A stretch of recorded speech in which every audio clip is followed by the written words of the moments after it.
Chers auditeurs et auditrices de Radio Présence, bonjour. Aujourd'hui, dans Musique traditionnelle, nous allons à nouveau avoir la joie d'accueillir Sophie Bardou. Bonjour Sophie. Bonjour. Qui nous parle depuis Nantes, si je ne me trompe pas, et qui va continuer à nous parler de sa vie et de sa musique dans ce deuxième épisode. Nous avons Armand aux manettes. Bonjour Mathilde, bonjour Sophie. Bonjour tout le monde. Bonjour. Et bonjour Zaïd, notre cher stagiaire qui va monter l'émission. Exactement. Voilà, si vous avez des remarques à faire là-dessus, c'est au stagiaire Zaïd. Bonjour à tous. Alors, aujourd'hui, nous allons commencer cette émission par un reel que Sophie nous présentera elle-même juste après.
le Reel Arctique, histoire de nous donner une petite bouffée de fraîcheur avec à l'intérieur Sophie Bardou qui joue du violon et qui va nous présenter donc le groupe, la musique et puis le contexte. Eh bien, alors il s'agissait d'un groupe qui a été fondateur pour moi qui s'appelait Popinchko. Alors je parle au passé puisque ce groupe il n'existe vraiment plus. Et je jouais du violon avec ma sœur Magali Bardou qui joue de la clarinette. Il joue toujours de la clarinette. Et mes deux compères de toute une vie qui sont Ronan Yvon à la guitare et Emmanuel Chabet à la contrebasse. Et donc je pense que c'était en 2006, cet enregistrement à peu près. Et c'est un groupe qui avait déjà plus de 10 ans à l'époque et pour lequel on parlait la dernière fois de répéter, pour lequel on avait répété tous les mercredis, c'était notre petit rituel pendant des années, avec donc ma sœur et nos deux amis. Alors c'est un groupe qui est parfaitement paritaire, je ne sais pas si vous l'avez remarqué. Oui. 2 filles, 2 garçons. Bravo. Voilà. Et c'est vrai que dans ma vie, ça n'a pas été si souvent que j'ai pu jouer avec des filles en fait. Ça s'est présenté beaucoup dans les sessions, c'est sous forme de bœuf, de rencontres informelles avec des amies filles. Mais dans des groupes professionnels, c'était plutôt rare, hormis quand il y avait une chanteuse, c'était assez rare. Voilà. Il y a une exception notable à cette règle du passé, j'espère. C'est un chanteur que j'ai accompagné pendant plus de 15 ans qui s'appelle Paul Galliana, qui chante toujours. Et pendant longtemps, sa formation, c'était lui qui chantait et il avait 3 filles pour l'accompagner. Donc une au violon, c'était moi, une bassiste et une guitariste. Effectivement, voilà. C'est un peu rare parce qu'en général, on voit plutôt les filles au chant et puis les hommes à la guitare. Alors, donc, je souligne, parce que c'est un très bon compositeur, auteur, interprète, Paul Galliana, je souligne qu'en plus de ça, il était avec des filles. Ouais. Voilà. Et alors justement, je voulais rebondir là-dessus par rapport à votre carrière professionnelle. Nous avions commencé à en parler à la fin du dernier épisode. Vous vous êtes professionnalisé, mais effectivement, c'est une petite question juste légère. Pourquoi est-ce qu'on voit tant de femmes dans des sessions ou au sein des cours de musique? Et puis, quand on arrive au côté professionnel et sur scène, eh bien, y a quand même la jante féminine n'est pas beaucoup représentée. Est-ce que c'est plus compliqué ? Alors, je dirais pas ça pour la musique classique, d'abord parce que je connais pas bien, mais puis parce qu'il me semble qu'il y a quand même plus de filles dans les orchestres que dans les groupes de musique traditionnelle. Mais je peux me tromper. Oui, non, on va parler de la musique traditionnelle. Pour la musique traditionnelle, alors moi je vois 3 raisons, mais les 3 peuvent se mélanger. Il y a le fait que les femmes, je pense, intériorisent moins facilement qu'elles pourraient être sur le devant de la scène.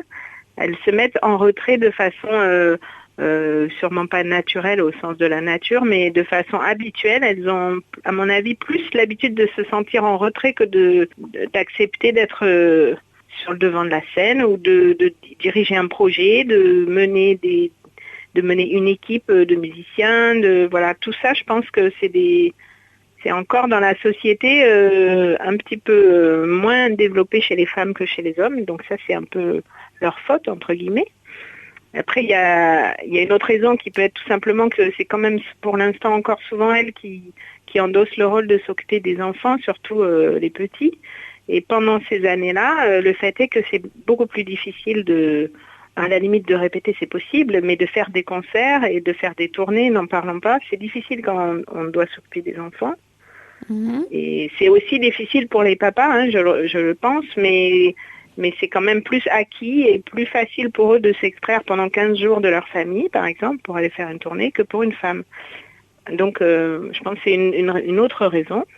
Et j'en avais une 3e que j'ai perdue, voilà. Ah, bon, peut-être que ça reviendra. Si, ça y est, je l'ai retrouvée. La 3e raison, c'est qu'il faut reconnaître, enfin, il y avait en tout cas une certaine défiance un peu inconsciente de la part des garçons qui sont musiciens. C'est pas le cas de tous et c'est pas forcément beaucoup. Mais j'ai pu ressentir à diverses reprises qu'en tant que femme, j'étais d'office un peu moins considérée ou que je devais d'office faire un peu plus mes preuves. Évidemment, on ne peut pas prouver que ça vient de moi ou que ça vient de l'entourage, mais c'est quelque chose que beaucoup de femmes musiciennes ressentent quand même. qu'elles sont un peu moins bien considérées a priori, pas partout et pas par tous, mais ça peut jouer aussi à mon avis. Voilà, c'était la troisième cause que je vois. Oui, j'en avais entendu parler du fait que effectivement, ça change énormément aujourd'hui, mais il y avait ce regard où une femme musicienne devait être bien meilleure, beaucoup bien meilleure qu'un homme pour pouvoir avoir sa place. Et ne pas se faire descendre, quoi. Alors, je sais que ça change beaucoup, parce que les nouvelles générations ont tout à fait un autre regard. Et puis, vous êtes la preuve que vous avez changé de carrière en 2001 pour reprendre, et puis qu'aujourd'hui, vous êtes toujours intermittente du spectacle. Je suis toujours là. Voilà, vous êtes toujours là, parce que quand même, c'est un métier dans lequel il faut se régénérer à chaque fois, réagir, avoir des idées, des projets, des nouveaux trucs, et ça marche pas, et on recommence, etc. C'est quand même un métier qui demande énormément d'énergie, et vous avez 2 filles. Et j'ai 2 petites filles qui ont 7 et 9 ans, bientôt 10. Voilà. Voilà, donc vous êtes aussi maman. Et je sais que vous avez fait aussi beaucoup de cours dans votre carrière. Oui, c'est vrai, j'ai regardé ça en préparant l'émission, j'ai regardé mon propre CV, ce qui est marrant. Et je vois que j'ai enseigné à l'Association irlandaise de Paris, par exemple, pendant plus de 15 ans, bien presque 20 ans. Et oui, et j'y étais. Le violon irlandais, puisque c'est ce que je sais faire de mieux. Et ça, c'est vrai que d'une part, c'est complémentaire avec les bals et les concerts, que j'ai toujours adoré faire ça. Mais enseigner au début, j'aimais pas trop. Et à force de le faire, j'aimais pas trop, en fait, parce que je me sentais pas tout à fait légitime. Et donc, j'ai appris un peu en faisant. Et à force de le faire, je me suis mise à aimer ça de plus en plus. Et maintenant, j'adore enseigner. C'est vraiment un truc super.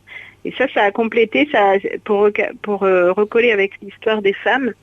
Ça m'a permis aussi d'avoir moins besoin financièrement de faire des concerts, des disques et des tournées, parce que j'avais les cours. Dans un premier temps, ça me permettait aussi de joindre les 2 bouts en ayant tous ces aspects-là à mon métier, quoi. Et puis après, c'est devenu un vrai plaisir de faire cours. Donc maintenant, je me régale et j'espère que mes élèves aussi, mais il faudra leur demander. Alors moi, j'ai été élève, j'ai été votre élève, je me suis régalée autant en musique irlandaise qu'en cours d'harmonie, parce que vous n'avez pas que l'enseignement oral, vous savez aussi enseigner avec la partie écrite et la partie harmonique, parce que au violon, finalement, c'est quand même pas si évident que ça de trouver des gens qui savent faire l'harmonie de façon intéressante.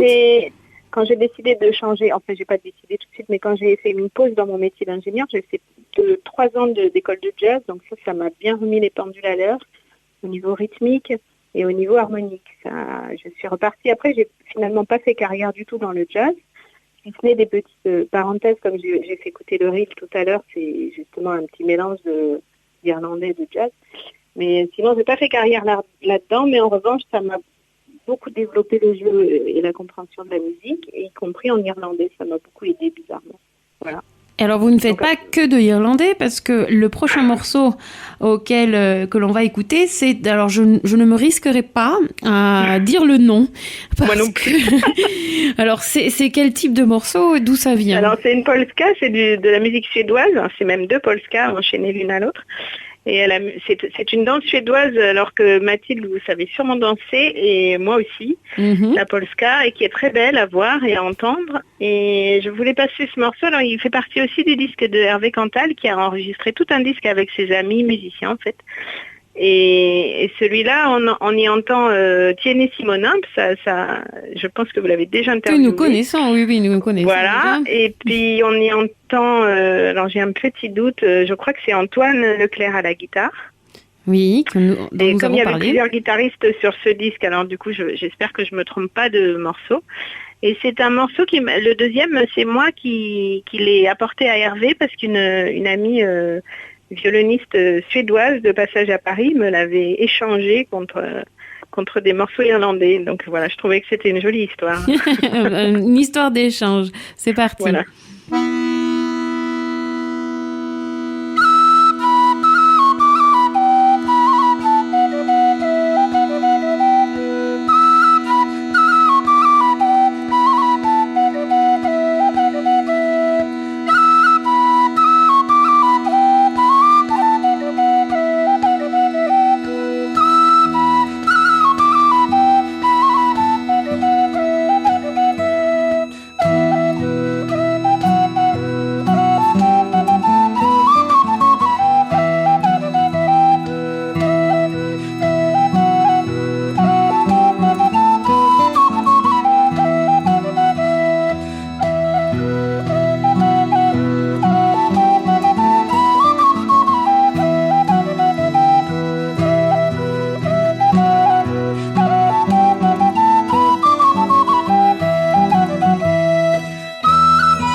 nous restons dans la fraîcheur avec ce morceau suédois. Oui, c'est vrai.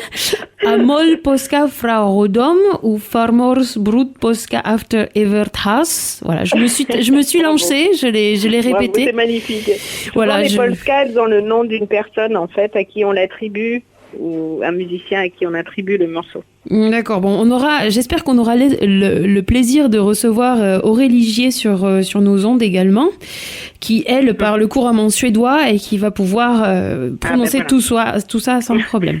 Correctement. Exactement. Alors Sophie, vous avez joué beaucoup de morceaux des autres, mais il me semble que vous composez aussi les vôtres. Et oui, alors en fait, j'ai quand même glissé des petites compos. Le reel du début, c'était moi qui l'avais écrit aussi. Mais j'ai composé quelques airs. On parlait de ça l'autre jour en parlant des musiciens irlandais. Les jeunes qui maintenant étudient la musique irlandaise à l'université, parce que là-bas ça existe. Eh bien, on les encourage à composer 10 morceaux par an. Alors, c'est marrant parce que nous, en France, on n'a pas cet élan-là. En général, on a du mal à se sentir légitime à écrire ses propres morceaux.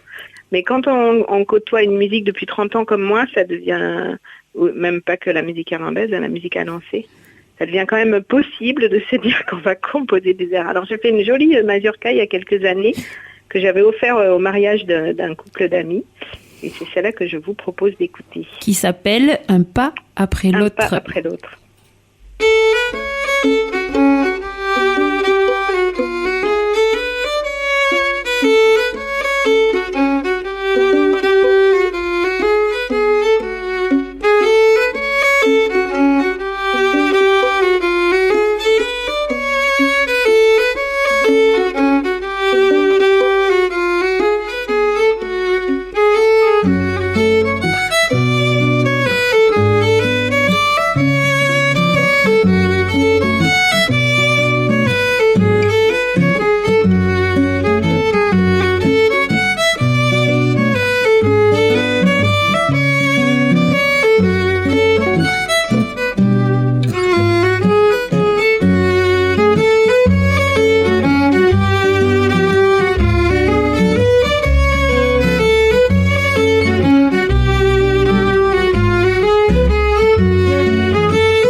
C'est sur cette magnifique mazurka, un pas après l'autre composé et joué par Sophie Bardou, que nous allons terminer l'émission avec une petite touche de romantisme. Merci beaucoup Sophie pour être venue répondre à notre interview.